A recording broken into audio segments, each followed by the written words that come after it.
Unacademy. Let's crack it. So, welcome students to this particular very interesting session.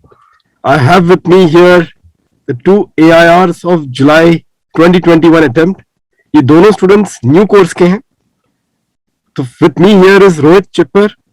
He has scored All India 17th rank, and Hemant Somani. He has scored All India 46th rank. Hemant, 46th rank. Just confirm this one. Yes, sir. Perfect. So, heartiest congratulations to both Rohit and Hemant. In fact, students, first of all, मैं इनको देख रहा हूँ live में, जबकि एक साल से इनके जो डीपी जो थे व्हाट्सएप में, इनफैक्ट वो इनका कभी पिक्चर था नहीं, तो पहली बार रूबरू हो रहा इनको लाइव देख के. Other than that, currently I could not see them. And again, Rohit and Hemant, congratulations to both of you. Thank you, sir. Thank you, sir. तो एक एक करके मैं पूछता हूँ स्टूडेंट्स. अभी जैसे कि ये रिजल्ट अभी आउट हुआ है, फर्स्ट ऑफ ऑल तो ये चीज बनता ही है, on the day of the result किस तरीके से आपका एक्सपीरियंस रहा. और मुझे ये बताओ कि जैसे कि ये भी बताना कि जैसे कि एक दिन पहले एंग्जाइटी लेवल क्या थी आप लोगों की, वहां से एक बार स्टार्ट करके just share experience on the day of the result. Rohit पहले आपसे, फिर हेमंत आपसे करते हैं.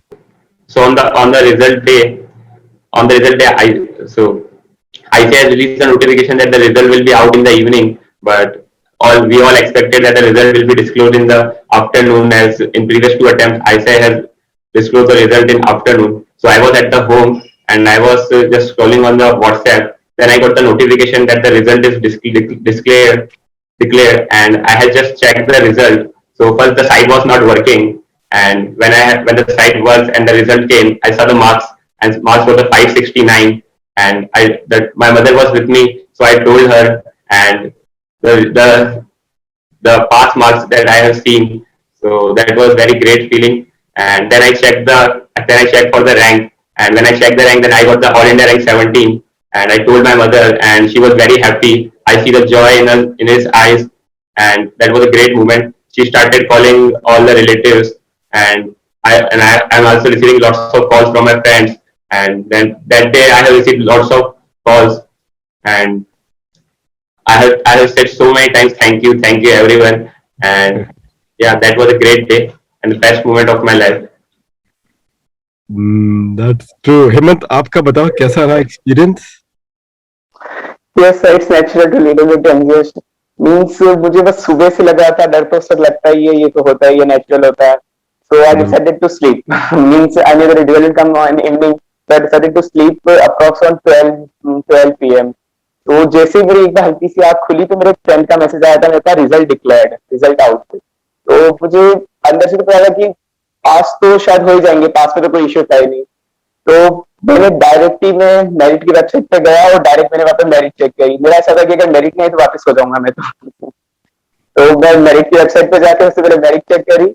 उस पर मम्मी थी घर पे सबसे पहले, तो मम्मी भी जैसे ऊपर थी, तो मैंने नीचे सबसे पहले रैंक चेक करी. उसके बाद जैसे ही रैंक आई, तो I can't express this feeling by wordings. तो मींस इतना हैप्पीनेस का मोमेंट था, वो मैंने मम्मी को बताया. And my mom I was little bit teary, means उनकी खुशी के आंसू जो कहते हैं. तो मम्मी की आंखों में हल्का हल्का सा पानी टाइप था. पापा को फोन करा, तो पापा उस वक्त भाग गए थे बिरार से थोड़े. तो पापा फटाफट से घर पे आए, फिर भैया भी घर पे आया. फिर वो पूरा जॉयस का मूवमेंट, न्यूज़पेपर में इंटरव्यू वगैरह, सबके कॉल्स आ रहे थे सबके फ्रेंड्स के. फिर आपका मैसेज आया. मतलब बहुत अच्छी फीलिंग थी, बेस्ट फीलिंग है वो. बिल्कुल. मुझे तो इनफैक्ट जैसे कि when you message me, sir यार हेमंत सोमानी यार 46 ईयर, तो वो इट्स लाइक बोलते हैं कि वो तो एक तरीके से बोलते हैं the heart skips a beat whenever students put through this kind of a thing. तो ये अपना announcement that you have arrived in the scene, and I was expecting आप लोगों का तो ये तो था, आप लोगों की तैयारी को देखते हुए, क्योंकि आप लोगों से तो मैं पूरा प्रोसेस में पूरा एक साल तक जुड़ा हुआ हूँ, तो I was quite reasonably sure that आप लोग का तो लग रहा है कि क्वेरीज ही आपकी वैसी थी. लेकिन मुझे एक चीज बताओ कि क्या आपको कोई ऐसा सब्जेक्ट ऐसे डर लग रहा था कि भाई ये सब्जेक्ट में कहीं कुछ 19-20 ना हो जाए, उसका कुछ इश्यू आपको ऐसा लगता होगा एनी सब्जेक्ट, ग्रुप 1 और ग्रुप 2 में? रोहित आप, हेमंत आप ऑन हो तो अभी आप पहले बता दो, फिर रोहित के पास आता हूं. कोई subject Only one subject in group one, that was audit, and in second group that was SCMP. Actually, in audit the syllabus is huge, means it's C. मतलब इतना डीप है, जितना पढ़ो उतना कम है, और उसके अंदर फुल रेक्टिफिकेशन चाहिए था. And even when I saw the paper, means when everyone saw the paper was fully out of box. तो पेपर देख के तो एक बार लगता है कि अंदर से पूरा हिल गया, क्या होगा अब. और उस वक्त भी यही फीलिंग थी. और एससीएमपी के अंदर ऐसा था कि आईसीआई का पैटर्न डिसाइड नहीं हो पा रहा था. कभी आईसीआई ओल्ड कोर्स से क्वेश्चन पूछ रही थी, कभी बिल्कुल न्यू कोर्स पे, बिकॉज एससीएमपी इन कॉस्टिंग में बहुत डिफरेंस है, क्योंकि बिल्कुल उन्होंने सिलेबस चेंज कर दिया है. तो कुछ टीचर बोल रहे थे कि ओल्ड सिलेबस का पढ़ना चाहिए, कोई बोल रहा न्यू सिलेबस का पढ़ना चाहिए. एंड एक सिलेबस की इतना कॉम्प्रिहेंसिव है कि दो सिलेबस एक साथ कवर हो ही नहीं सकते हैं.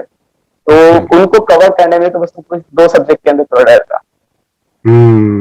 तो ये दो पेपर में थोड़ा सा ये था कि एंजाइटी लेवल थी आप लोगों की.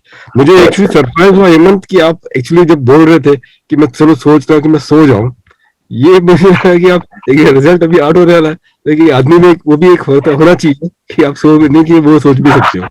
तो वो एक चीज है. बट नेवरदलेस, रोहित आपका क्या था? एनी सब्जेक्ट जो आपको ऐसा लग रहा था कि थोड़ा सा ये इशू क्रिएट कर सकता है? सेम एज हेमंत, ऑडिट में मेरे को भी सर बहुत डर लग रहा था, क्योंकि जैसा ऑडिट में पेपर आया था एकदम आउट ऑफ बॉक्स. मतलब प्रीवियस अटेम्प्ट्स में आईसीआई रिपीटेड क्वेश्चन पूछ रहा था, लेकिन ये जुलाई 21 एग्जाम था, उसके अंदर सारे न्यू क्वेश्चन पूछे थे और most of the paper study material से था. तो अगर आप केवल क्वेश्चन बैंक करके करो तो बहुत डिफिकल्टी आने वाली थी. और एमसीक्यूज भी अच्छे थे. So the MCQ was scoring in audit. So the audit was a difficulty, and in second group it was manageable. Same, the costing was SCMP paper was somewhat difficult. There were new questions, and to solve those new questions in 3 hours, it is a challenging task. Yeah, but that was manageable. अच्छा, तो एक अभी चलो जल्दी से फिर एक काम करते हैं कि आप लोगों का, तो मुझे लगता है कि इस बार ऑडिट और एससीएमपी, मुझे पता है काफी स्टूडेंट्स लोग ने तो कहा भी है इस बार को कि भाई ये दोनों पेपर काफी टफ था. तो एक बार चलो जल्दी से गो थ्रू करते हैं कि आप लोगों का एक्चुअली स्टडी का पूरा एक पैटर्न जल्दी से बता देते हैं कि how you actually plan your studies for CA final, कब आपने किस टाइप पे क्या क्या किया था. तो एक बार आप लोगों से एक बार गो थ्रू कर लेते हैं. और एक स्ट्रैटेजी आप लोगों की क्या थी सब्जेक्ट को लेके कि मुझे कैसे करना और एग्जामिनेशन स्टडी लीव को कैसे इस्तेमाल करना. If you can quickly go through it. Rohit आपसे, रेमन बाद में आपसे, एक बार जल्दी से एक बार आप मुझे बता दें आपकी स्ट्रैटेजी पूरे 8 पेपर्स के लिए क्या थी. So for strategy, I have planned that I should complete all the classes before going the study leaves. So at October and November, I have completed almost all the classes. So a few amendment classes were pending and direct text classes were going on. So I have already planned to complete the classes, and during the study leaves, I was focused on doing self-study. I have joined the library for the initial months so that I could give more hours. And in library, you get the mahal for the study. So in library, you can give more hours, and when you see other students studying at the library, it also motivates you. So during the initial months of the 5 months exam leave I got, so I started studying from 10 to 12 hours, and during the last 2 months, I started studying 14-15 hours. And during the whole exam leave, I have focused on 3 things. The first thing is study material, that the study material I have using, it should be correct. And second, I have done lots of revisions. And third is the mock test. I have given 4 full mock test series, and given few mock test series on Academy also. So that was my plan, so that I should at least complete 3 revisions and give lots of mock tests. मैं इस student Rohit का एक चीज सारे student से बता सकता हूँ. इन्होंने एक्चुअली क्या किया था, ही पहला ही पढ़ाई इनका इतना सॉलिड था कि मैंने बाद में बोला था कि अब रिवीजन लेक्चर्स अभी आ रहे, बोला सर मुझे रिवीजन की तो जरूरत नहीं पड़ेगी, आपका जो वो पेपर्स होंगे अल्टीमेटली वो मुझे बता दो. मतलब कि इन्होंने फर्स्ट रीडिंग ही मुझे लगता है इतना स्ट्रांग किया था कि in fact he never thought of primary की. मुझे जहां तक लगता है रोहित, मैं सही समझ रहा हूँ, देख आपको ज्यादा कुछ रिवीजन की जरूरत पड़ी नहीं थी, आपने फर्स्ट रीडिंग को भी बहुत अच्छा बना दिया था. और इन्होंने जब मॉक टेस्ट अकेडमी में जब लिया था, when in fact he was taking the mock test and all, तो मैंने टाइमिंग वाइमिंग भी लिखा हुआ था. तो he used to give me the उसी दिन पे. देखो स्टूडेंट्स ये होता है जैसे कि अपन टेस्ट लिखते हैं उसी दिन पे इनका आंसर शीट भी मुझे इन्होंने दे दिया था फॉर वेरिफिकेशन, और टाइम के साथ कि इतना दिया, कितना टाइम दिया। बोले कि पहला जैसे कि मॉक टेस्ट अभी भी मुझे याद है, जिस लेवल का हमने क्वेश्चन पेपर तय किया था, बोला कि सर ये पेपर अल्टीमेटली जो आपने दिया है वो कुछ 1.5 घंटे में कंप्लीट होने वाला नहीं है। मैंने कुछ अल्टीमेटली 1.25 घंटे में कुछ ऐसे कुछ था, something of that's what has happened. तो मैंने बोला हाँ ठीक है, लेकिन ऐसे पेपर एग्जामिनेशन में भी आते हैं। तो the point was is that जिस लेवल का स्पीड जो था, वो सब चीज रियल टाइम बेसिस पे इन्होंने किया, वो मैंने देखा हुआ चीज है। तो रोहित, आपको कैसा था अनअकैडमी में the entire test series and all, जो आपका प्लेटफॉर्म का जो था एक्सपीरियंस था? Can you just share that also? Yes, sir. So test series and Unacademy, sir, gives some real exam experience. So in our attempt also, the DT paper was tough. So it has some new questions. They have tested some new areas. So when you have given mock test on Unacademy, you get the real exam experience. You know how to handle some new questions, how to handle tough questions, and how to manage the time. So giving mock test help you. So there is a trend in ICA that in every group they give one paper that is tough, so that you can't solve by only referring question banks. You have a thorough understanding of every concept. So that understanding you get from doing more mock tests and doing lots of revisions. बिल्कुल बिल्कुल बिल्कुल। हेमंत, आपका बताइएगा कैसे plan रहा पूरा साल भर का? How you approach your CFRL, और कैसे अपने सब्जेक्ट को किया, और thereafter your study leaves में कैसा था? So the strategy said by Rohit was almost overview of strategy was same for me. So even we are in same town and we were in same firm, and even we are in same school. ये actually मैं ये सब लोग को बता दूं, ये दोनों एक्चुअली बहुत अच्छे फ्रेंड्स हैं। इनकी एक एक्चुअली बड़ी ग्रुप है, तो ये अल्टीमेट पूरा इनका एक ग्रुप चलता है। तो ये इनफैक्ट ये एक बड़ी गैंग है actually in this particular case. तो this is the entire gang, और मुझे लगता है आप लोग सब फाउंडेशन से साथ में रहे होंगे, या फिर पता नहीं स्कूल या कॉलेज से? अच्छा, फ्रॉम स्कूल। तो ये सिचुएशन है। तो दीज आर, और इन लोग साथ पढ़ाई भी, सब इनकी स्ट्रैटेजी सब साथ में रहती है। I think that is how these people are there. So एक बहुत अच्छी फीलिंग है। हेमंत, हाँ बताइए ना, please please continue. Overall strategy was same as Rohit said. I want to add some things subject wise. Means in detail, as he said, your teaching style was awesome. Means your coverage was so comprehensive. You covered the small topics even. Means I remember that when the MPP had come, means I say MPP. Some other students have told me that the MCQs of MPP are so hard, and when I saw the MCQ, they told me that the penalty chapter they asked the MCQ. Means I was shocked that इसमें नया क्या है, मतलब penalty तो इतने easy MCQ, ये तो सब पढ़ाए हुए, ये तो सब आते हैं। मतलब बाकी लोग के मन में जो होता है ना कि असिस्टमेंट चैप्टर से MCQ आ गए, पेनल्टी से आ गए, तो आपका कभी इतना कंपटीशन था, मुझे पता ही नहीं पड़ा कि इसमें डरने वाली बात क्या थी। मुझे लगा कि ये तो नॉर्मल है, बुक में सब ऑलरेडी कवर होने वाली चीजें। तो वो इतना कॉम्प्रेहेंसिव कवरेज है, and even division lecture on the Unacademy, I have saw them also, and as I said, I have attended MPP also. They are so high level. Means your MPP means अलग अलग जितने भी question होते हैं। तो exam में भी duty का पेपर था, तो उससे पहले से था कि ठीक है सर की एक बार MPP कर रखी है, कैप्टन लेवल एक बार का हैंडल कर रखा है, तो ये भी हो जाएगा। तो DT में तो मुझे भी कोई ज्यादा इश्यू आया नहीं था। And most query I receive regarding the audit. Means मुझे स्टूडेंट्स के भी खूब से मैसेज आए लिंक्डइन पे regarding audit, I have secure exemption in audit in the, and as per many teachers it was the toughest paper in the history of IT. इस पे specifically बताना ऑडिट में, क्योंकि आपको 66 आया हुआ है न्यू कोर्स में, क्या थी आपकी ऐसी स्ट्रैटेजी, ऐसे थोड़ा सा बता देना ताकि बाकियों को थोड़ा सा एक ये मिले, मोटिवेशन मिले, कैसे करा आपने अप्रोच? इनको 66 न्यू कोर्स मिला, स्टूडेंट ध्यान रखना।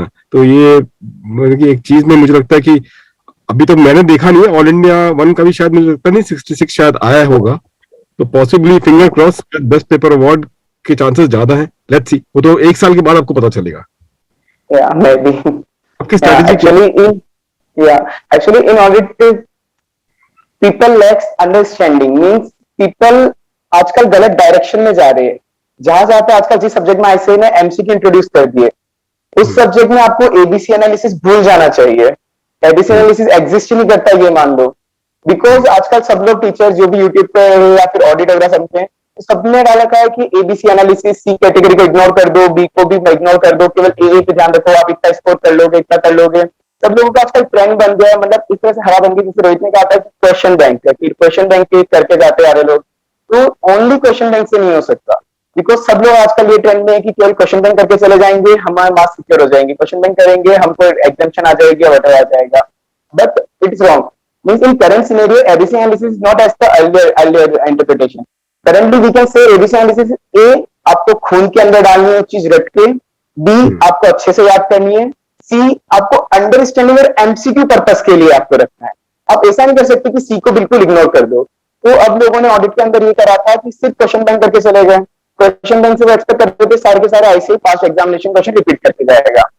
तो ओनली क्वेश्चन बैंक जब वो कर रहे थे तो उसके बाद आईसीआई ने इस बार एग्जाम में पूरे न्यू क्वेश्चन टेस्ट कर लिए. और एमसीक्यूज भी ऐसे थे कि अगर आप ओनली क्वेश्चन बैंक करते जा रहे हो तो नहीं हो सकता. तो उसके लिए आपको आईसीआई मैथ साथ में रखना पड़ेगा. आईसीआई मैथ आई एग्री कि आईसीआई अपन पूरा आईसीआई मैथ 100% रिमेंबर नहीं कर सकते कि आप याद करोगे तो कितना भी करोगे भूलना तो फिक्स है. बट इतना है कि आप आईसीआई में 3-4 रीडिंग आप ले लोगे थोरोली, रीड करने में ज्यादा टाइम नहीं लगता है. और जो एमसीक्यू आते हैं वो एमसीक्यू अपन इजीली स्ट्राइक कर सकते हैं कि हाँ ये अपन ने एक बार पढ़ा हुआ है तो एमसीक्यू तो दिमाग में क्लिक हो जाते हैं कि हाँ ये वाला पढ़ा हुआ अपन आईसीआई में से, तो एमसीक्यू अपने करेक्ट हो जाते हैं. तो 30 मार्क्स को you can easily score in MCQ. And actually मैंने जब शुरू से प्रिपेयर करा था तो क्वेश्चन बैंक आजकल लोग ये भी देख रहे हैं कि क्वेश्चन बैंक पे जब ले रहे तो कम पेजेस का ले रहे जिसमें नंबर ऑफ क्वेश्चन कम हो, जिसमें केवल इंपॉर्टेंट क्वेश्चन कवर हो. तो it's a very wrong thing. आप अगर क्वेश्चन के भरोसे भी जा रहे हो उसमें आप सोच रहे हो कि उसमें भी आपको कम क्वेश्चन दिए तो मतलब गलत है शायद. आपको ऐसा क्वेश्चन बैंक देखना चाहिए अगर आप क्वेश्चन बैंक के थोड़ा भरोसा भी हो कि इसमें कॉम्प्रिहेंसिव कवरेज हो, इवन आईसीआई के जो पास्ट एग्जामिनेशन के जो ओल्ड सिलेबस के क्वेश्चन है वो भी कवर हो. तो एक्चुअली मैंने ऑडिट की 3 क्वेश्चन बैंक रेफर करी थी अलग अलग फैकल्टीज की. I can say name here but 3 faculties की करी थी तो मुझे सब में थोड़ी थोड़ी कमी लगी थी कि सब में कुछ कुछ क्वेश्चन मिक्स कर रखे. सब बोल रहे थे कि मेरे को 100% क्वेश्चन कवर है बट मुझे नहीं मिले थे. जब मैंने आईसीआई के पास एमपीसीआरटी में मैंने खुद ने भी प्रिंट करे थे तो मुझे लगा था कि बीच में मिस है. तो आप कभी भी किसी फैकल्टी के क्वेश्चन बैंक के ओनली परसेंट ले सकते हैं. आईसीआई का मटेरियल आपको भी एक बार क्रॉस चेक करना पड़ेगा कि कौन कौन से क्वेश्चन मिसिंग है. ट्राई करो एक क्वेश्चन बैंक आप परचेज करो, दूसरा आपके फ्रेंड को परचेज कराओ कोई दूसरी फैकल्टी का, तीसरा किसी फ्रेंड को परचेज कराओ. जब आप तीनों को मिला के मार्च करके देखोगे ना तब आपको पता पड़ेगा कि हाँ ये वाला क्वेश्चन इतना है, ये वाला क्वेश्चन इतनी बार आया है, इस बार इस टीचर ने ये वाला इंपॉर्टेंट मार्क करा हुआ है, ये इतनी बार आया है. हर में आपको न्यू न्यू क्वेश्चन मिलेगी. तो मैंने क्वेश्चंस का जो कवरेज दिया था क्वेश्चन बैंक का, तो क्वेश्चन बैंक तो होता है कि आप 100% रटना ही है क्योंकि इतना तो 50% पेपर आप एक्सपेक्ट कर सकते हो ऐसे एक्सेप्ट जुलाई 21 अटेम्प्ट कि रिपीट आएगा. एक बार तो आप एक्सपेक्ट कर सकते हो ऑडिट में. तो मैंने जितना भी पास सिलेबस इवन जो ओल्ड कोर्स था वो भी पूरा क्वेश्चन बैंक को रट लिया था. मैं कभी अपना क्वेश्चन बैंक में कभी भी ऑडिट की लिंक टूटने नहीं देता था. जैसे मैंने फर्स्ट रिवीजन करा था जब अपना कोविड का फर्स्ट लॉकडाउन हुआ था, जब मैंने फर्स्ट स्टार्ट करा था ऑडिट तो मैंने एक बार स्टार्ट करा उस वक्त तो सब समझा था. फिर मैंने 1 महीने के लिए लिंक तोड़ा तो मुझे पता पड़ा मेरे कुछ पढ़ा ही नहीं है, सब कुछ बेस्ट हो गया मेरा ऑडिट का पढ़ने का. फिर मैंने नेक्स्ट जब रिवाइज करा तो उसके बाद मुझे वापस लगा कि हाँ धीरे धीरे रिकॉल हुआ. तो इतना मैं समझ चुका था अगर मैंने ऑडिट से लिंक तोड़ा तो खत्म हो जाएगा, जो पढ़ा हुआ है सब कुछ खत्म हो जाएगा. जब वापस करूंगा तो अपना फ्रेश स्टार्ट करना पड़ेगा. तो मैंने अपने जो साथ के अंदर जो ऑडिट थी जितने भी क्वेश्चन बैंक्स थे जिनमें इंपॉर्टेंट क्वेश्चन थे इंपॉर्टेंट टॉपिक थे, मैंने अपने साथ में हैंडबुक की डायरी बना ली और शॉर्ट ऑडिट नोट्स या फिर ऑडिट ट्रिक्स इसमें कंटेंट थी मेरी. मैंने जितने भी टॉपिक्स थे सबकी ट्रिक्स बना ली थी. जो मेरे को ट्रिक्स थी या किसी बच्चे ने मैंने एक्चुअली सेल्फ स्टडी करी थी या फिर किसी ने अगर कोचिंग क्लासेस ली होगा उन फैकल्टीज ने अगर उनको कोई ट्रिक दिया था टॉपिक की तो वो सब मैंने एक ही बारे में समराइज कर ली थी. उसके अंदर मेरा 80% कोर्स ऑडिट का मेरा उधर ही खत्म हो जाता था. मेरी छोटी सी नोटबुक थी ऑडिट शॉर्ट डायरी की. तो मैं कभी भी फ्री होता था, हाफ एन आवर खाना खा रहा हूँ, टीवी देख रहा हूँ, मोबाइल चला रहा हूँ फ्रेश होने के लिए, कोई भी 1-2 क्वेश्चन शॉर्ट बुक में से उठा के शॉर्ट बुक ले लेता था, 1-2 क्वेश्चन यू रिवाइज कर लेता था. तो उसमें मेनोमिक्स थे या फिर कोई स्टोरी टाइप ट्रिक्स थी कि स्टोरी से कोई चीज आ सकती है या ऐसा कुछ, तो वो कभी भी 2-5 मिनट में याद करता था तो वो एक्चुअली याद रह ही जाता था. टीवी देख रहा हूँ 2 मिनट पढ़ लिया, हाँ बस ट्रिक है, ऐसा रखने का भी इतना फोकस नहीं कर रहा, ट्रिक होता था पढ़ते गया. तो ये मैंने ऑडिट की तो मेरे को इनिशियली मैंने प्रिपरेशन शुरू कर दी थी क्योंकि सीनियर्स ने ऑलरेडी डरा चुके थे कि ऑडिट इज मॉन्स्टर. सो दिमाग में एक डर तो था ही पहले से कि ऑडिट को तो ऐसे नहीं छोड़ना है. तो अगर आप तो कुछ भी प्रिपेयर कर रहे हो ओनली क्वेश्चन बैंक के भरोसे मत जाओ. आईसीआई में तो आपको करना पड़ेगा. I know that 30% audit is rectification, 70% is rectification, बस 30% you need for understanding because ICAI is asking 30 marks questions on MCQs also. So you need understanding also. So just cover study made for understanding and MCQ purpose and cover at least 2 to 3 question bank. Means उनको sum up करो कि किसके अंदर कौन सा question है, किसमें कौन सा न्यू है. बट ऐसे क्वेश्चन बैंक चूज करना जिसके अंदर पास्ट आईसीआई के क्वेश्चंस भी दे रखे हो. ओनली न्यू कोर्स से काम नहीं चलेगा क्योंकि जुलाई 21 के अंदर 2-3 क्वेश्चन ऐसे थे, मतलब जो पार्ट्स होते क्वेश्चन के वो ओल्ड सिलेबस के थे और मेरे पढ़े हुए थे. मुझे 12 के लोगों ने बोला कि ये तो न्यू है तो मुझे लग रहा था मैंने कहीं पढ़ा हुआ है. एंड देन जब मैंने वापस एग्जाम्स के बाद जब मैंने देखा एक बार चेक करा तो मुझे पता पड़ा ये ओल्ड सिलेबस के क्वेश्चन थे. मैंने वापस रीचेक करा था कि लोगों को नए क्यों लग रहे, क्योंकि सबने न्यू सिलेबस के क्वेश्चन करके आए थे। तो आपको ऑल सिलेबस के क्वेश्चन भी कवर करने हैं। और trick book is the most important thing. आप भी कोशिश करो कि कोई छोटी सी बुक बना लो जिसके अंदर जितने भी ऑडिट है, क्योंकि आपको 70% रट्टा ही करना है। तो ओनली ऐसे का एग्जैक्ट आंसर चाहिए, हेड पॉइंट एग्जैक्ट चाहिए सब कुछ। तो आप बार बार इतनी बड़ी बुक को रेफर करोगे, पेज ढूंढोगे, वो मुश्किल हो जाएगा थोड़ा। एक छोटी सी बुक लो, उसको समराइज कर दो कि छोटी छोटी ट्रिक्स उधर लिख दो आप नॉमिक्स पर। मैं ट्राई करता हूँ कि शॉर्ट जो मिनोमिक्स होते हैं आप वो यूज कम लो, क्योंकि आप जब वो शॉर्ट वर्डिंग्स वाले मिनोमिक्स यूज लेते हो तो आपको क्लिक ही नहीं होता है कि सी वर्ड से स्टार्ट क्या हो रहा है, ए वर्ड से स्टार्ट क्या हो रहा है। तो वहां पे आपका कंफ्यूजन ज्यादा बढ़ जाता है।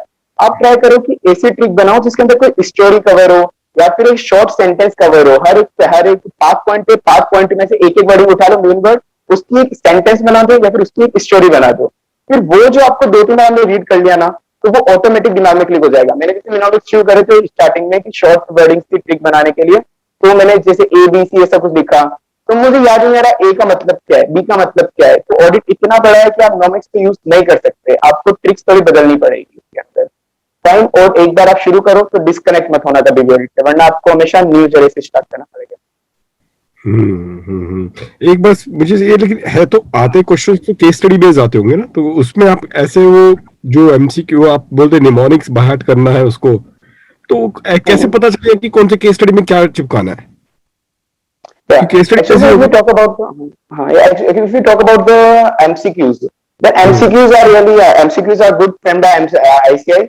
So yeah, it needs understanding. It needs understanding means you need practice. And for practice, ICI have already released the ICI MCQ booklet. So booklet करने के बाद आपको इतना पता पड़ जाता है कि ICI MCQ किस तरफ टारगेट करेगा, और आप स्टडी में एक बार पढ़ चुके हो तो आपको अंडरस्टैंडिंग आ गई है, तो आप एमसीक्यू वाले केस सिनेरियोस आप इजीली सॉल्व कर सकते हो अगर आपने स्टडी में 2-3 बार एक बार थॉरोली रीड करा है only. And as you said about the descriptive question, तो डिस्क्रिप्टिव क्वेश्चंस में आईसीआई ऊपर का अगर आप ऊपर से नोट करोगे तो ऊपर आईसीआई का अगर 20 लाइन का आंसर है तो उसकी जो 15 लाइन है वो वेस्ट होती है। वो 15 लाइन में आपको घुमाएगा, इधर उधर घुमाएगा, इधर उधर जाएगा। बट जब आप लास्ट की 1-2 लाइन देखोगे तब आपको पता पड़ेगा आईसीआई कभी कभी लास्ट में डायरेक्ट चीज पूछ लेता है। तो आईसीआई बहुत कम केस सिनेरियो में घुमाता है। आईसीआई अगर केस सिनेरियो में आपको घुमा भी रहा है तो आपको अंडरस्टैंडिंग के लिए अपने स्टडी मेट को एक बार पढ़ ही रहता है, तो स्टडी मेट से आपकी अंडरस्टैंडिंग क्लियर हो जाएगी। और पांच क्वेश्चन आप इतने कर रहे हैं कि मेनली जो आप बोल रहे हैं जैसे तो professional ethic, essays and company audit, ये तीन ही ऐसे चैप्टर है जिसके अंदर आईसीआई केस सिनेरियो टाइप ले सकता है या फिर थोड़ा घुमा सकता है क्वेश्चन को। तो उनकी अंडरस्टैंडिंग या फिर उनकी तो आपको अंडरस्टैंडिंग पूरी लेनी पड़ेगी, उसके आप इतने क्वेश्चन सॉल्व कर रखे हो, स्टडी में कर चुके हो कि केस सिनेरियो से आपको मेरे को लगता है वो डरने की जरूरत है। आईसीयू जो मेन क्रक्स देता है वो लास्ट की 2-3 लाइंस में देता है, पर लोग बात पहले ऑडिट के ऊपर का पढ़ते हैं, इतना बड़ा क्वेश्चन है। तो मेरे साथ भी हुआ था एग्जाम में, पैनिक हुआ था पूरा नया क्वेश्चन देख के। इवन एक क्वेश्चन ऐसा भी था कि जो न्यूज सिलेबस का रिपीटेड क्वेश्चन था, पर आईसीयू ने ऐसा करा था कि पहले भी केस सिनेरियो आया था, इस बार भी केस सिनेरियो आया, आईसीयू ने केस सिनेरियो बदल दिया, पूरी स्टोरी बदल दी क्वेश्चन की। एंड का जो क्रक्स था, जो लाइन थी कि जो आपको लिखना था, वो एग्जैक्ट सेम था। ऊपर का पूरा केस सिनेरियो बदल दिया, लोग बात डर गए कि ये भी न्यू क्वेश्चन है। पर जब अपन उसको पूरा पढ़ेंगे एंड तक जो लाइन पे पहुंचेंगे ना, तो पढ़ के पता पड़ जाता है कि लिखना क्या है आपको। पर ऊपर लोग बात देख के पहले डर जाते हैं, तो वो नीचे अटेम्प्ट करने का सोच नहीं पाते, अंदर से ऑलरेडी एंजाइटी हो जाते हैं। तो एक्चुअली आप पेपर जब भी पढ़ो तो फ्री माइंड से पढ़ो, आराम से, सारे क्वेश्चन नए नहीं होंगे। बिल्कुल बिल्कुल बिल्कुल। Actually in fact very important students की एक चीज से समझ में आता है कि आईसीए ने क्वेश्चंस को मॉडिफाई किया हुआ, लेकिन ऐसा नहीं है कि पूरा का पूरा नया केस है। थोड़ा धैर्य रखें कि अल्टीमेटली जैसे कि हेमंत ने भी बताया कि last line of the question से थोड़ा एक आइडिया भी लग जाता है कि हाँ भाई ये किया हुआ चीज है, ब्लैंक तो कुछ हो नहीं सकता है। बट डेफिनेटली वो जो पेश है, पैनिक होना नहीं है। I think that is one thing. और आईसीआई की मटेरियल्स आप प्लीज अच्छे से इसको इस्तेमाल करें। I think that is what we can summarise, क्योंकि वहीं से उन लोग पिकअप कर रहे हैं as far as the examination is concern. And notes बनाना जो हेमंत ने बताया था वो प्लीज आप लोग करें। अब रोहित, आपसे मैं ये करता हूँ, आप मुझे बताइए स्टडी लीव में, अब क्योंकि बच्चों लोगों के पास 3 महीना भी होगा, आप भी अपना ये प्लानिंग बताइए कि how you people have like plan अपने स्टडी लीव में कैसे किया था। लाइक मल्टीपल सब्जेक्ट्स आप पढ़ते थे, योर एंटायर डे का कैसा स्पैन आउट होता था, how you used to plan the entire day so for your study leaves are concern, ताकि जो बच्चे अभी भी पढ़ रहे हैं वो आपके उसमें से थोड़ा सा फीड ले कि how you have done the planning of study leave, subject कैसा लेते थे आप लोग? So, sir, so I have done articleship from PwC. So I have got 5 month exam leaves. So in that starting of the exam list, I have made the plan for the whole exam list for whole 5 months. So how much revision I have to done, how much time I will give to each subject. So I have made the plan at the initial stage, and then after I have started reading. So I have made plan for the 3 revisions.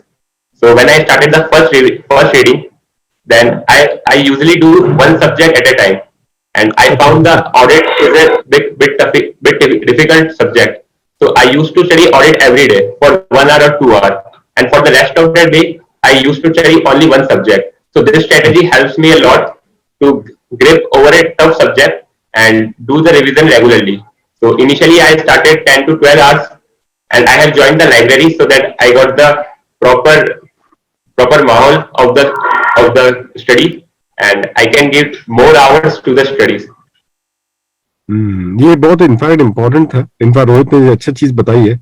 ये मैंने जैसे बता रहा था audit का, मैंने अपने time पे इसका के लिए किया था, तो वो एक सब्जेक्ट से मैंने टच रहा था पूरे अपने स्टडी लीग के टाइम पे।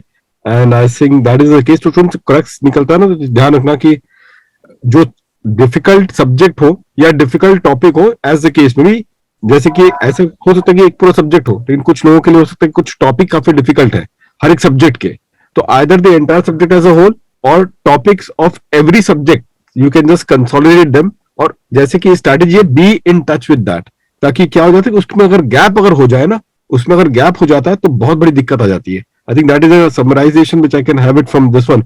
एक चीज लेकिन मैं बताता हूँ कि इन लोगों का स्टूडेंट, मैं आपको बता रहा हूँ, जो प्रोसेस था लर्निंग के टाइम पे, मतलब कि उसी में मैं समझ गया था इनकी क्वेरी के लेवल भी इतना इनसाइड आउट करते थे, मैं पूरा एवरीथिंग दे to think about it at the same time. लेकिन जब स्टडी लीव जब आता था तो ऑब्वियस है, मुझे लगता नहीं था कि आप लोग इतना डीप में बाद में किया होगा, क्योंकि मुझे लग रहा है कि आप लोगों ने पहले से ही कर लिया था, तो स्टडी लीव में आपने वो R&D और रिसर्च में आप नहीं गए थे। I think if I am correct, आप लोग मुझे बता सकते हो, क्योंकि स्टडी लीव में उतना इंटरेक्शन नहीं था जितना कि पहले जो था आप लोगों के साथ जो interaction while you were studying, जब चैप्टर चल रहा था। Is that the case? Study leave में कैसा था? आप लोग रिसर्च करते थे कि कैसा था? कि काफी स्टूडेंट्स लोग रिसर्च करते भी नहीं उस समय पे।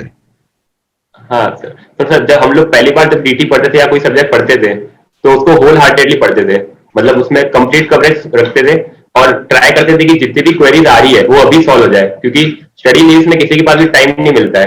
तो मैं, हेमंत और हमारे 2-3 दोस्त और थे, तो हम लोग का एक स्टडी ग्रुप था, तो हम लोग उसमें डाउट भी पोस्ट करते थे और डाउट एक दूसरे के सॉल्व भी करते थे। तो इससे मतलब एक कंप्लीट अंडरस्टैंडिंग आ गई थी हर सब्जेक्ट की, तो एग्जाम लीव में ज्यादा डाउट्स नहीं रहे। और सर आपका भी सपोर्ट था सर, कि आपने सर व्हाट्सएप पे सर लेट नाइट भी सर डाउट सॉल्व किए। और तो सर जब भी मतलब फर्स्ट रीडिंग की हम लोगों ने, तब उस रीडिंग में वो सब्जेक्ट को कंप्लीट कर लिया था, ताकि एग्जाम लीव में वापस और कोई नए डाउट्स नहीं आए। अच्छा, तो आप लोग रिकमेंड नहीं करोगे ना स्टूडेंट्स को स्टडी लीव पे कुछ नया चीज तरफ बैंडर करना, क्योंकि ये भी एक रिस्क फैक्टर बना रहता है, जबकि मालूम है कि 3 महीने ही है।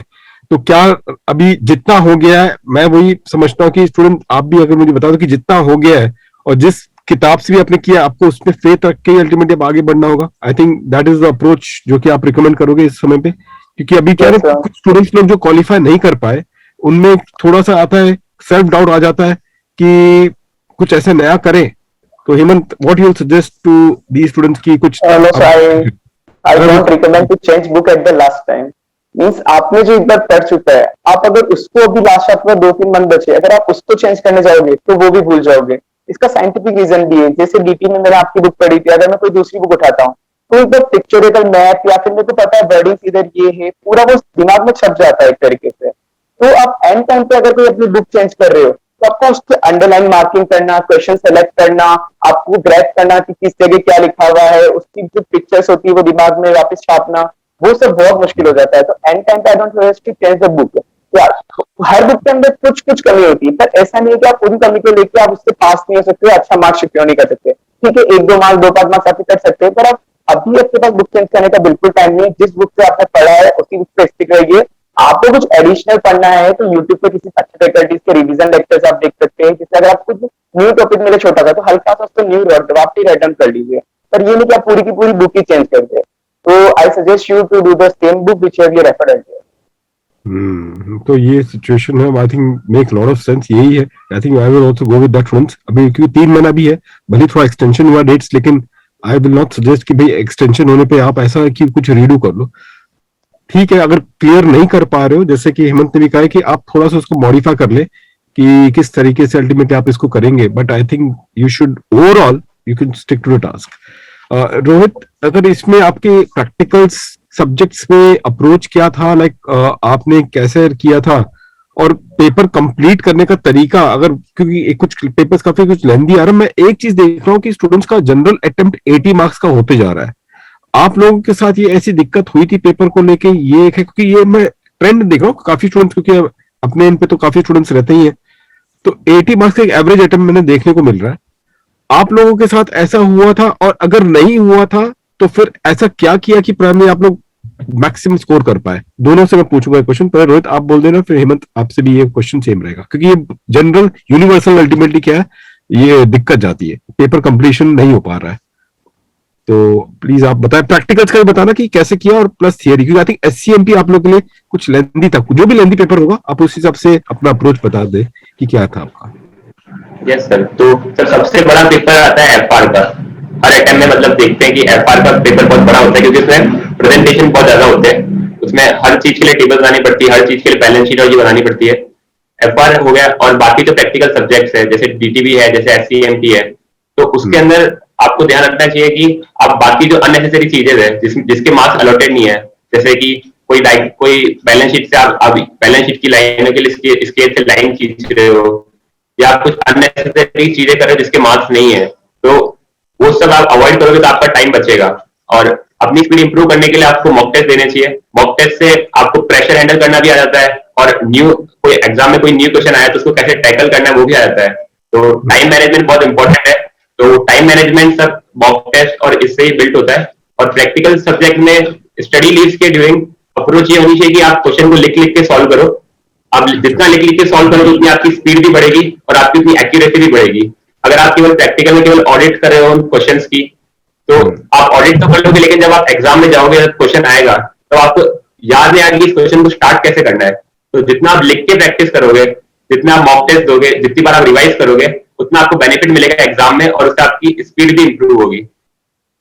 बिल्कुल सही कह रहे हो, वेरी ट्रू वेरी ट्रू। मैं आज सुबह को आज एक कंपाइलर का मैं एक लेक्चर ले रहा था, अनअकैडमी में स्पेशल क्लास चल रहा था, उसमें मैंने अपने एक क्वेश्चन था, मैंने पब्लिक ट्रस्ट का, अगर आपको याद होगा, वो एक बड़ा कॉम्प्रिहेंसिव एक क्वेश्चन था अबाउट जिसके अनोनिमस डोनेशन सब चीज A to Z comprehensive question था। मैंने स्टूडेंट्स को बोला था कि डिस्कस कर रहे थे हम लोग, मैंने बोला डिस्कस भी अगर मैंने कर लिया ना, अभी आप इसको पूरा सॉल्व भी कर लेना, पूरा सोल्यूशन आपको पता भी है, मिस्टेक आपका होना ही है। तो ये जो आप कह रहे हो ना कि ये सिली मिस्टेक्स अल्टीमेटली ये सब चीज होता ही है, it is just because audit हो जाता है लेकिन सॉल्व नहीं हो पाता है, and that exactly what is a very crux of it, क्योंकि स्टूडेंट सॉल्व करना बहुत जरूरी है। हेमंत आप ऐड करें इस पर्टिकुलर पॉइंट पर कि जो Sir, as Rohit sir, I did the same, but I want to add some things more. Means my approach for practical subject was कि मैंने सबका एक concept book means formula book and concept book summarize करके एक अलग बना लिया था, like FR, SFM, these for mainly for SFM. You need to have proper formula book and concept book. Means as FR and SFM both are very used subject. अगर आप उसको end time पे अगर आप देखने जाओगे कि क्या पढ़ना है, टीचर्स के फैकल्टी के नोट्स क्या पढ़ने हैं, आपके समराइज नहीं है, तो बहुत मुश्किल होगा आपको। तो मैंने सबका एक एक सब सब्जेक्ट में एक्सेप्ट डीटी एंड आईडीटी मेरे पास अपने अपने खुद के नोट्स थे। मैंने यहाँ पे कॉन्सेप्ट बुक, पूरे फॉर्मुला बुक सब एक के अंदर ही समराइज कर दी थी। क्या मेरा फिक्स था कि मुझे ये क्या यही पढ़ना है कॉन्सेप्ट फॉर्मुला के लिए, मुझे इसके अलावा कॉन्सेप्ट फॉर्मुला में और कहीं नहीं जाना है। और FRSSM वगैरह के अंदर मैं जैसे like mainly DT IDT also, जब भी मैं कोई क्वेश्चन करता था तो फुल क्वेश्चन मैंने जब फैकल्टी ने पढ़ाया या एक बार मैंने वापस करा, तो मैं बस उस वक्त ही फुल क्वेश्चन करता था हमेशा। जो भी उसका क्वेश्चन हो गया, अब मैं उस क्वेश्चन पे मेरे को लिख देता था कि इसके अंदर मैं किस जगह अटका हूं, इसके अंदर क्या मेन इंपॉर्टेंट या एडजस्टमेंट पॉइंट है जहां पे मैं अटक सकता हूं, जो मुझे रिवाइज करना है। क्योंकि डीटी में इतने सारे एडजस्टमेंट है, पूरा क्वेश्चन बार बार करने बैठूंगा तो बहुत टाइम लगेगा। और होता भी था कि फैकल्टी में एक बार पढ़ा चुका है, अपन को कॉन्सेप्ट आ गया है, तो बहुत से क्वेश्चन ऐसे होते हैं कि अब फर्स्ट कॉन्सेप्ट पढ़ के हो ही जाएंगे एग्जाम में डायरेक्ट आए थे, तो उन क्वेश्चन को मैं हाथों हाथ कट कर देता था कि ये क्वेश्चन नहीं करने, और किसी क्वेश्चन में इजी है तो उसमें बस एक अलग एडजस्टमेंट ऐसा होता था या कोई एक ऐसी पॉइंट होता था जो नया है, तो उस पॉइंट को मैं क्वेश्चन के जस्ट ऊपर उस पॉइंट को एरो करके लिख देता था कि इस क्वेश्चन के अंदर ऐसा ऐसा है तो ऐसा ऐसा होगा। तो मैं सारे क्वेश्चंस को इस तरीके से समराइज कर चुका था क्वेश्चन के जस्ट ऊपर ही, क्योंकि ये इस क्वेश्चन के अंदर केवल ये एडजस्टमेंट ही पढ़ना है एग्जाम टाइम पे। एंड फॉर सेलेक्टिंग मैं start selecting question from the first day only. Means जैसे फैकल्टी पढ़ा रहे तो हो सकता है कि जैसे उन्होंने कॉन्सेप्ट पढ़ाया तो वो बिल्कुल बेसिक क्वेश्चन है, कुछ लोग होते हैं कि एक बार के लिए उसको कट नहीं करेंगे, एंड टाइम पे करेंगे, पर वो फिक्स होते हैं। कुछ कुछ क्वेश्चन तो इतने बेसिक एग्जाम्पल क्वेश्चन होते हैं कि कॉन्सेप्ट अगर आप पढ़ रहे हो एग्जाम टाइम पे, तो वो क्वेश्चन तो सॉल्व 100% होना है, इतने इजी क्वेश्चन। तो उनको करने में आप एग्जाम स्लीव में टाइम वेस्ट मत करो, उसको आप कट कर दो वहां पे, कि वो मत करके आप दूसरे क्वेश्चन पे हैंड प्रैक्टिस में ज्यादा फोकस करें। And as rose state regarding the hand practice of practical subject, so for practical subject and practice, I took the detailed test series. Means in detailed test series, it's a chapter wise test series. जैसे ही मेरा 2-3 chapter prepare होता था, मैं detail test series देता। जैसे DT में आपका खुद का एमटीपी था, वो चैप्टर वाइज होता था। तो जैसे ही मैंने 1-2 चैप्टर रिवाइज करे, मैं वहां पे टेस्ट लिख लेता था। तो मुझे पता पड़ गया जितने भी इंपॉर्टेंट क्वेश्चन थे या हार्ड क्वेश्चन थे, वो ऑलरेडी मेरे कवर हो चुके। तो जैसे मेरे उनमें मार्क्स अच्छे आते थे या मैं खुद सॉल्व कर सकता था उनको, तो उसका मुझे पता चलता कि मैं इन चैप्टर पे मैं श्योर हूँ, अब मैं इसको आगे बढ़ सकता हूँ। जैसे जैसे हर चैप्टर होते जा रहे हैं, मैं क्वेश्चन उसके कंप्लीट करता जा रहा हूँ। एंड फर्दर मैंने बहुत से टीचर्स जो इंपॉर्टेंट क्वेश्चन की लिस्ट देते हैं, क्वेश्चन सबके सेम होते हैं, तो इंपॉर्टेंट क्वेश्चन की लिस्ट देते हैं। जो उन इंपॉर्टेंट क्वेश्चन की लिस्ट को मैं इसलिए रखता था क्योंकि वो मुझे हैंड प्रैक्टिस करने, क्योंकि 100% क्वेश्चन कभी हाथ से सॉल्व नहीं कर सकते। तो हाथ से आप वही क्वेश्चन सॉल्व कर सकते हैं, डिटेल टेस्ट सीरीज ले ली, टेस्ट सीरीज ले ली, जो इंपॉर्टेंट क्वेश्चन टीचर्स ने मार्क करा या आपको कहीं टेलीग्राम वगैरह से मिल गए, तो उनको आप हाथ से सॉल्व कर लीजिए। तो आपके सारे हैंड प्रैक्टिस भी हो जाएगी। और आप हमेशा जब भी टेस्ट सीरीज ले कोई भी, तो फर्स्ट मैं रिकमेंड करूंगा कि आप डिटेल टेस्ट सीरीज ले। जैसे डीटी में तो आपकी फ्री रहती है ऑलमोस्ट, और अगर कोई भी होगी आप ले रहे किसी की, तो डिटेल टेस्ट सीरीज लीजिए। और वो टेस्ट सीरीज आप फर्स्ट रिवीजन से ले लीजिए, एंड रिवीजन का कभी वेट मत करना। मैंने दिसंबर में या नवंबर में जब भी फर्स्ट रिवीजन शुरू करा था, मैंने उसी वक्त से डिटेल टेस्ट सीरीज ले ली थी। फिर जैसे फर्स्ट रिवीजन हुआ, उसके बाद मैंने फुल सिलेबस टेस्ट सीरीज ले ली 3-4। तो मैं detail full syllabus test series सब कुछ होते होते मेरी हैंड प्रैक्टिस अच्छी हो गई। तो उसके बाद से पेपर मेरा छूटने नहीं लगा था। और जैसा रोहित ने कहा कि हमने जैसे आपसे भी गाइडेंस ली थी, बाकी टीचर से भी ली थी, जिन जिनसे कि किस किस चीज के मार्क्स अलॉट होते हैं, मॉडल आंसर में क्या क्या होता है, किस किस चीज के मार्क्स अलॉट होते हैं। तो हम आंसर उतना ही एक्सटेंड तक रखना चाहते थे जिससे बिना फालतू के अनयूजुअल वर्किंग नोट्स ना हो, अनयूजुअल की मतलब इनरिलेवेंट है, उसके न मार्क्स अलॉटेड, टाइम अलग कंज्यूम कर रहे हैं। तो जैसे रोहित ने बोला स्केलिंग लाइन करना स्केलिंग से, तो उसके मार्क्स भी अलॉट नहीं होते, टाइम भी वेस्ट होता है। और हमारी स्पीड की प्रैक्टिस ऑलरेडी एमटीपी वगैरह से इतनी हो चुकी थी कि स्पीड पे फटाफट हो जाएगी। बस उनको ये देखना था कि मार्क्स किस चीज के अलॉट है, किस पे ज्यादा फोकस कर रहे हैं। तो हमने वो चीज टीचर से सेशन लिया, आपसे लिया, अलग अलग फैकल्टी से, तो उससे हमको पता पड़ चुका था कि क्या आपको अवॉइड करना है। एक चीज बस बता दो कि आप लोग जब एग्जामिनेशन जब 3 घंटे जब चल रहे थे, कोई ऐसा पेपर था जहां पर आप लोग को लग रहा था कि ये शायद पेपर कंप्लीट नहीं होने वाला है?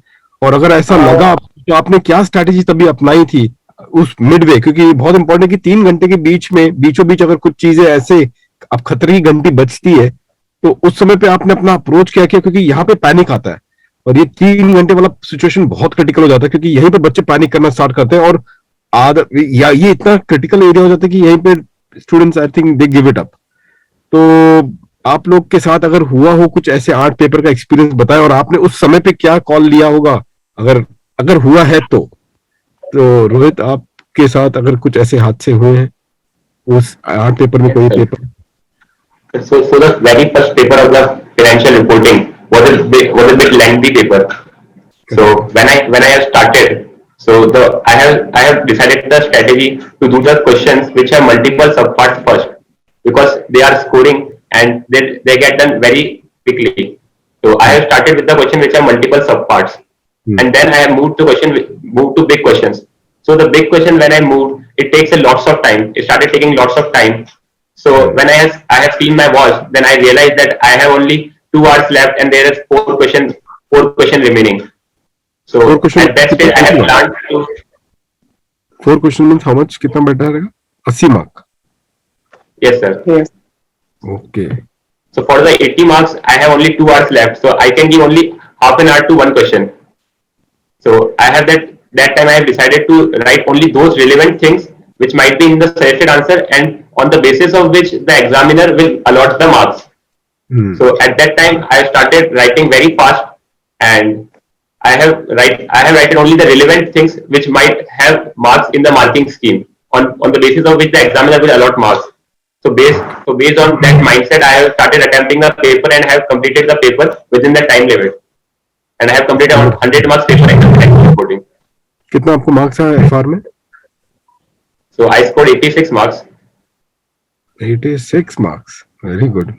Yes. तुम सोचो कि यार स्टार्टिंग के देखो ना, मुझे लगता है 1 घंटे में क्या था और बाकी के 2 घंटे में लेकिन पहले की कुछ प्रैक्टिस हुई होगी तब जाके आपका 2 घंटे में हिम्मत बना रहेगा ना, मतलब बिना ऐसे प्रैक्टिस के तो पॉसिबल नहीं है कि वहां पर अचानक ही वहां पे कोई कॉन्फिडेंस आ जाए। थोड़ा तो तैयारी पहले की और रहेगा, तब अपने अपने आप को जो टॉप गियर में लाना रहेगा, तो you would have done that pretty good thing, isn't it? It's excellent, excellent. So अरे the हिम्मत, हाँ बोलिए ना हिम्मत, Rohit please go ahead, Rohit बोलिए। So the first paper was the FR. So we got we can give a lot time to the FR. So during the so I have allotted 5 days for the FR, and I have done written practice during that time. अच्छा उसमें So भी? that helps me to increase the speed. अच्छा उस 5 दिनों में भी आपने written practice किया था मतलब? Yes, sir. So I have attempted few questions that are compulsorily come. So like consolidation questions that will come in every exam. So I have done practice for that questions. True true. तो मेरा कहने का मतलब है कि अगर जो पहला पेपर होगा, जिनका सिर्फ मान के चलो कि सेकंड ग्रुप ही है बचा हुआ, तो उसका पहला पेपर एससीएमपी होगा, और ये जानते हो कि वो लेंदी में आता है, तो स्टूडेंट्स को ऐसे प्लान कर लेना चाहिए कि एससीएमपी को भी क्या करें वो, ऐसा जैसे कि आपने एग्जाम के पहले भी थोड़ा लिख लिख के थोड़ा प्रैक्टिस करें, if I am not mistaken. तो वही एडवाइस आप दे सकते हो जो पहला पेपर के लिए ऐसे केस में?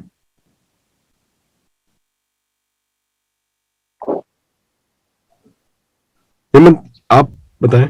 Yeah. Yes, sir. As you said, if any person has only second group pending, then it's very beneficial for him. Means only अगर SMP करना है तो SMP में जैसा मैंने आपको पहले कहा था कि new course and old course का ICM मैसअप कर चुका है, कभी ओल्ड कोर्स का आ रहा है कभी न्यू कोर्स का आ रहा है, तो पेपर पैटर्न पता नहीं पड़ रहा। हमारे टाइम पे थोड़ा ओल्ड कोर्स का ज्यादा आ गया था, न्यू कोर्स का उन्होंने पैटर्न बिल्कुल हटा दिया था। हर बार ऐसा होता है कि थ्योरी बहुत ज्यादा आ रही है न्यू कोर्स के अंदर। Approx 60 marks weightages of theory. Even in Gen 21, I have seen the paper. 60 marks question were of theory even.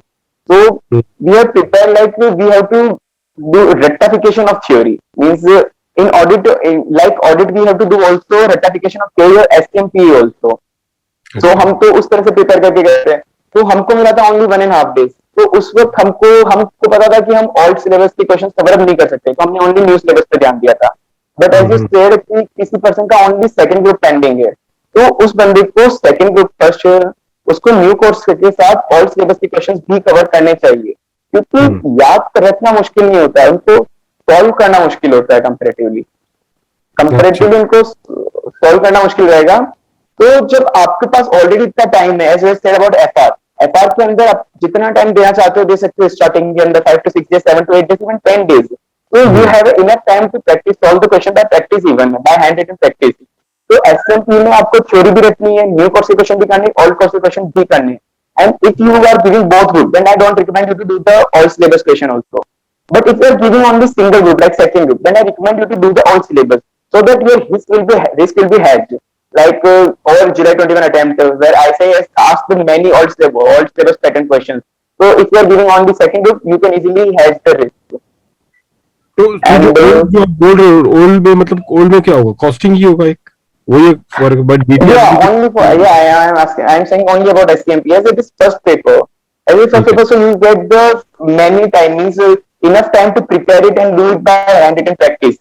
In 1.5 days, we have to select and choose the topics that which topic we should refer more and which topic we should skip or something like this. But as it is first paper, so you can cover each and everything.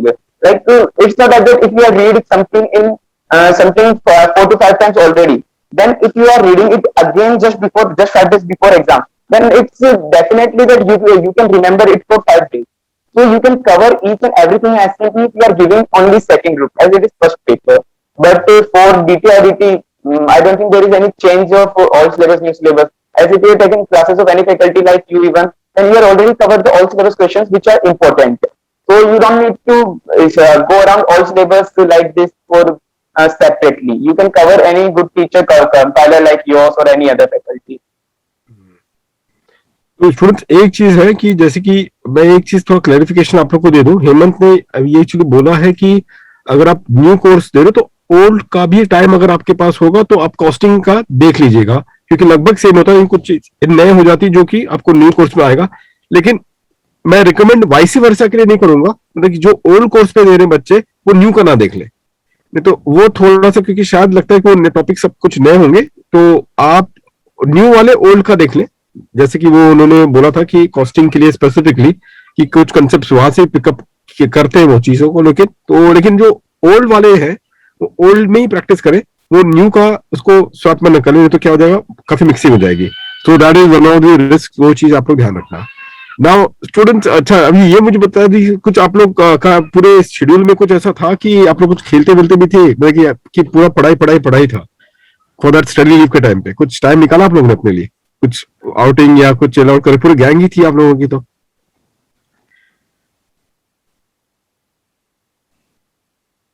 Actually sir, regarding last 5 to 6 months, actually हम लोग बहुत pack हो चुके थे अपने अपनी library में। रोहित अलग लाइब्रेरी में था, मैं अलग लाइब्रेरी में था, मयंक अलग लाइब्रेरी के अंदर था, तो हमारा मिलना बहुत मुश्किल होता था।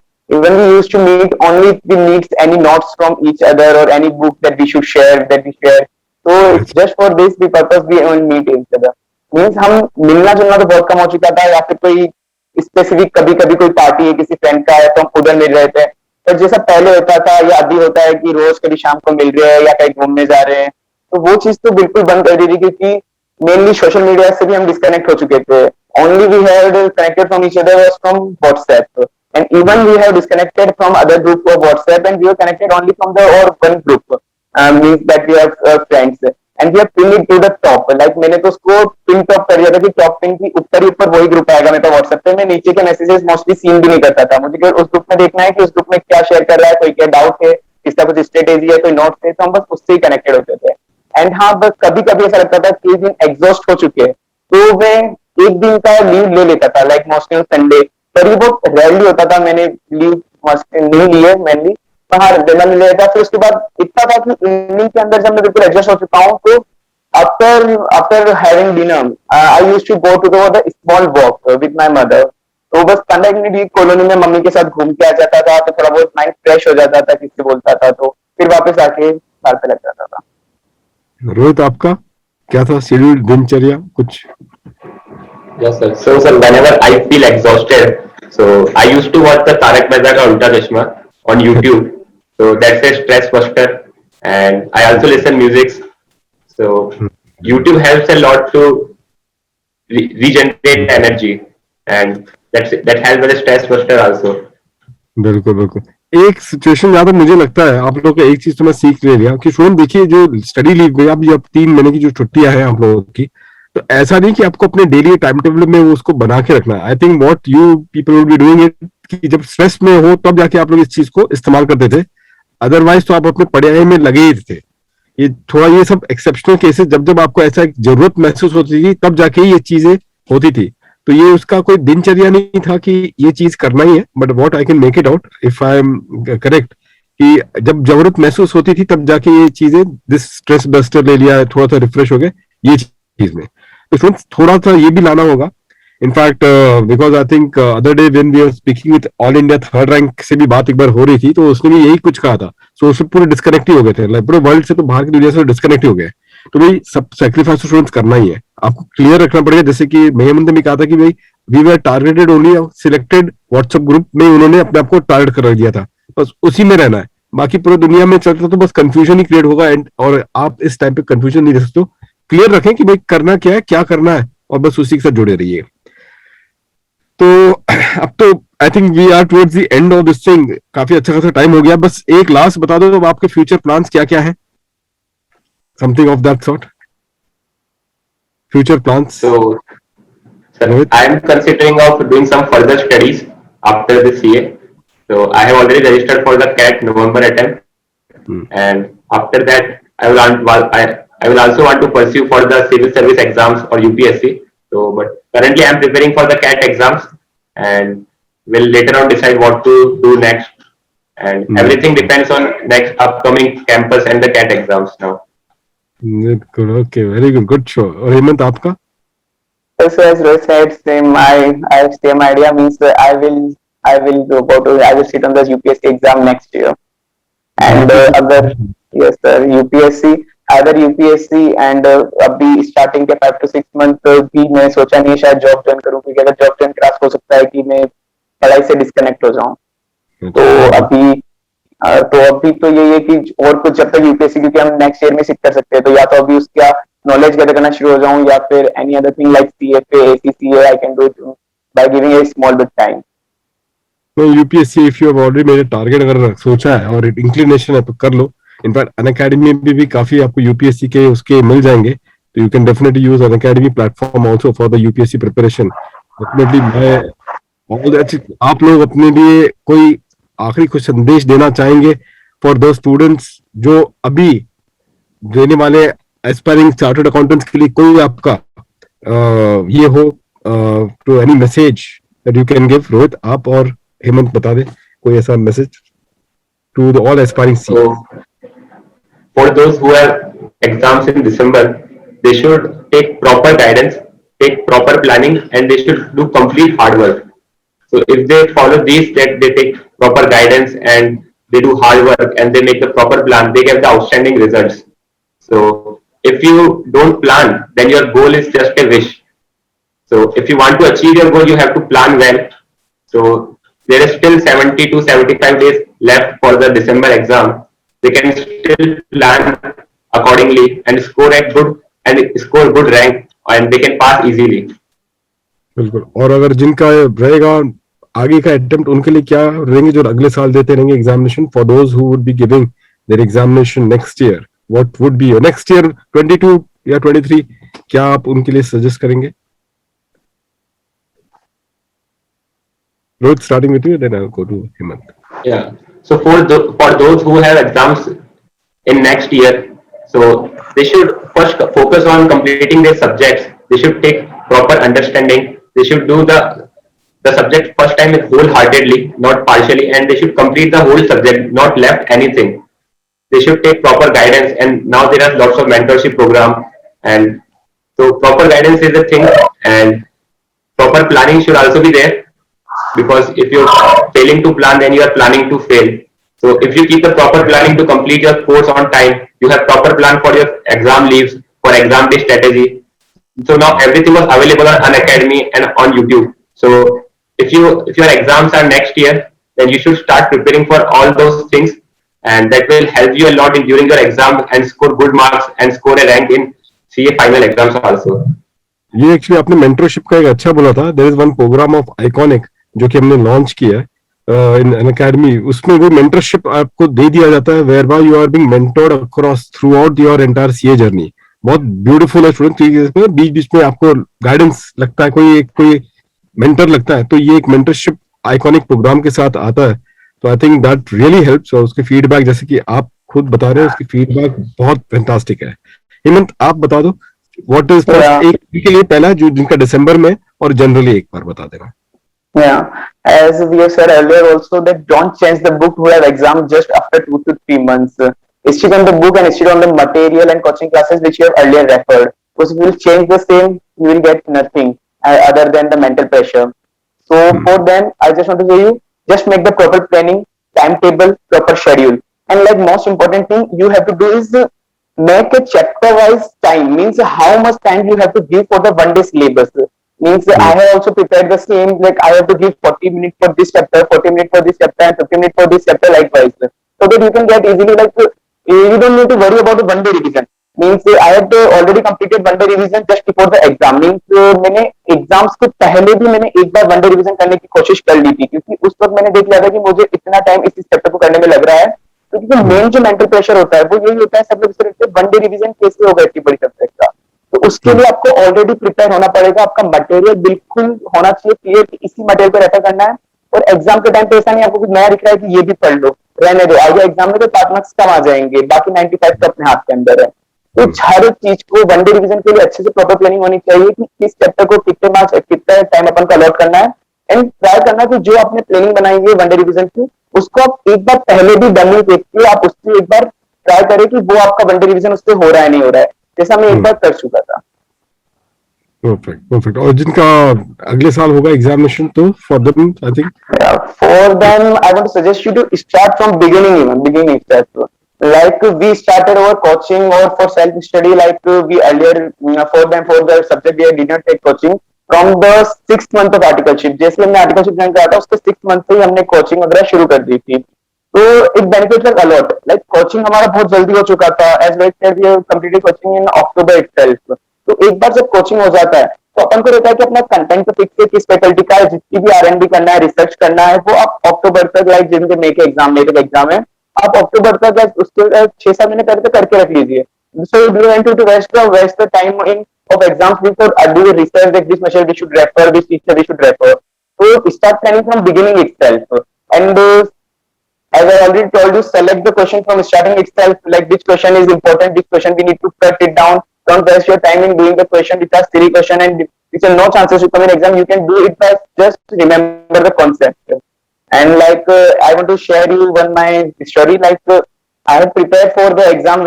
I did my best for the best in the 3 year. But recently, just before exam, I got infected due to from COVID. Just before 15 to 20 days before exam. So I have prepared very well in the last 3 years. So that's why I able to get to 46th rank. I have prepared for the single digit rank. But जो last में मेरे साथ जो trace हुई थी, पूरी family Covid से infect हो चुकी थी. अगर मैं पहले उससे स्टार्टिंग से प्रिपरेशन नहीं करता तो हो सकता था मैं पास भी नहीं हो पाता, रैंक तो दूर की बात है. So I just want to continue, always aim for the best whatever you're doing, and always do by thinking that you will face the worst situation. बिल्कुल सही कह रहे हो. In fact that's a really good show. मुझे ये actually idea नहीं था Covid का, या फिर रहा होगा तो मैं मिस आउट हो गया रहेगा. But this was really a bounce back friends. ये होता है एग्जैक्टली कि with all this Covid factor still examination देना और उस पे बाद में रैंक लाना. ऑब्वियस बात है कि कोविड से तो भोगी हूँ मैं भी, तो मुझे पूरा वो आइडिया है कि एग्जैक्टली क्या है वो सिचुएशन, और उसमें पढ़ाई करना वो सेटिंग होती नहीं, बैठा ही नहीं आ सकता था. और आप एग्जामिनेशन दे रहे हो तो अपने आप में अल्टीमेटली अपने आप में बहुत एक बड़ा it's hats off for your achievement. तो अच्छा, एक लास्ट अल्टीमेटली बता दो आपका डीटी का एक्सपीरियंस एक एक करके. रोहित पहले आपका और बाद में Hemant. What was your DT experience like, कैसा रहा? Frankly you can just give your feedback on this particular thing for the DT experience. So, sir, DT is more of a practical subject now, and ICI is asking most of the parts that student left. So you have to do the thorough coverage of the DT. So you should take those faculties that complete your whole entire DT syllabus, not those that cover only which are coming in exam, which teach you on the based on the pattern that exam what is coming in exam. You should have a practical knowledge of DT too, and that will help you in your day-to-day life also. So prepare for the DT and complete the DT. There is no ABC in DT. Complete each and every chapter. Give mock test for the DT, and if you need revision videos for some tricky section, for some tricky concept, go for the revision videos, and make that you should understand each and every section and the concept why it was introduced. So it will help you not only in your practical, but it will also help you in your MCQ part, where ICI is testing more of your understanding. So for DT, it is a very vast course, but you have to do it completely. And if you've done it by understanding each and every concept, then it will become easy for you. बिल्कुल. How about you, Hemant? So sir, as Rohit said, I have also same experience. Means you have to select the teacher which cover comprehensively. Means now I have seen many teachers on YouTube, even when actually I have taken classes from you, and then I have seen my friends that what they are studying, and I have seen their book. Like their book was very short. Means when I see that they are studying only that thing, so I felt that no. When the MCQ was out by MCQ booklet were out by the ICI, then we felt the difference between the other faculties and us. Means what they had studied, what other faculty student had studied, what we have studied. Like other faculty students were like the MCQ was so hard. Means उनके लिए MCQ हो ही नहीं रहे थे, कि कुछ के लिए ऐसा था कि ये MCQ का टॉपिक तो हमको पढ़ाया भी नहीं है. बट मुझे कभी ऐसा लगा नहीं कि कोई MCQ ऐसा है कि टॉपिक पढ़ाएंगे. ठीक है, ऐसे कि MCQ little bit tricky, I fine I accept it, but it's not like that कि you can solve it. Means एक बार आपने कॉम्प्रिहेंसिव कवरेज ले लिया किसी ऐसी फैकल्टी से, लाइक यू और any other, I don't know other faculty about other faculties, but I know about you that the coverage you took was very comprehensive. You cover even the small topic like assessment, penalty. So each and every MCQ were already covered in your book already even. So I suggest you to do the DT comprehensively. Yeah, it's okay. It's a little vast, but vast है तो भी करना तो पड़ेगा. 30 marks का MCQ, उनको तो यूं नहीं छोड़ सकते अपन। 30 मार्क्स 30%। बिल्कुल बिल्कुल। मैं एक छोटा सा एक्सपीरियंस बता रहा हूँ स्टूडेंट्स। अभी आई थिंक रोहित का एक क्वेरी आया था, अभी अभी देखो ना, नाउ इट इज, अभी देखो ये like Hemant he is going for UPSC, Rohit वो कैट दे रहे हैं। मैं लेकिन मैं आपको बता रहा हूँ स्टूडेंट्स, इनकी जो क्वेरीज रहती थी इनमें इतना डेप्थ होता था, मतलब कि वो ऐसा रहता था ना कि कोई अगर प्रैक्टिस करना चाहे वही बच्चा अल्टीमेटली उस तरीके से वो क्वेश्चन पूछता था, वो उस लेवल पे जा रहे थे। अब if you can remember that conversation Rohit, if you can remember 44 AD क्या था, 44 एडी का अपना कन्वर्सेशन चल रहा था, 44 AD subsection 4 whether it is mandatory और इट इज ऑप्शनल। तो क्या लेवल का डेप्थ था। In fact I used to really enjoy, in fact whenever you people used to get the queries from you all, तो वो डेप्थ मालूम पड़ जाता था स्टूडेंट्स की, देखो कितना उन्होंने गहराई से पढ़ाई किया है। और इनफैक्ट जो स्टूडेंट्स मई 22 नवंबर 22 मई 23 दे रहे हैं, ये अप्रोच रखना आप लोग स्टूडेंट्स की, आपको एकदम डेप्थ में रखना है, सब्जेक्ट को पकड़ के चलना है, ताकि क्या हो जाए बाद में चीजें आसान हो जाए। जैसे हेमंत ने भी देखा ना, बाद में तो कुछ भी हो सकता है, कोविड भी हो सकता है, सिचुएशन ऐसा होगा, तो उस समय पे ये सब मेहनत आपकी तभी काम आती है। तो ऐसा नहीं कि उस समय पे पढ़ा हुआ कोई चीज अल्टीमेटली ये करता नहीं, पहले आपने जब पहले पढ़ा था किस तरीके से आपने उसको पकड़ा है, अंडरस्टैंड किया है, और फिर वही चीज अल्टीमेटली आपको आगे तक खींचती है। बेस बना के रखिए स्टूडेंट, बहुत स्ट्रांग आपको बेस बना के रखना है। This is what exactly you should be looking out for. तो स्टूडेंट चलो, heartiest congratulations to both again here. आप जो भी करें, I am very pretty confident अच्छा ही करोगे primary. Just keep your, but एक चीज ध्यान रखना, फीट ऑब्वियसली यू आर, बोलते हैं कि आप लोगों का head is always on the shoulder, तो उसमें तो मुझे कोई दो राय नहीं है। तो लेकिन इसी तरीके से आप अपना जज्बा बना के रखें, और जो आपका अप्रोच रहा है अभी तक लाइफ में, just maintain the same, sky would be the limit primarily. Heartiest congratulations to both of you, do well, and blessed to both of you.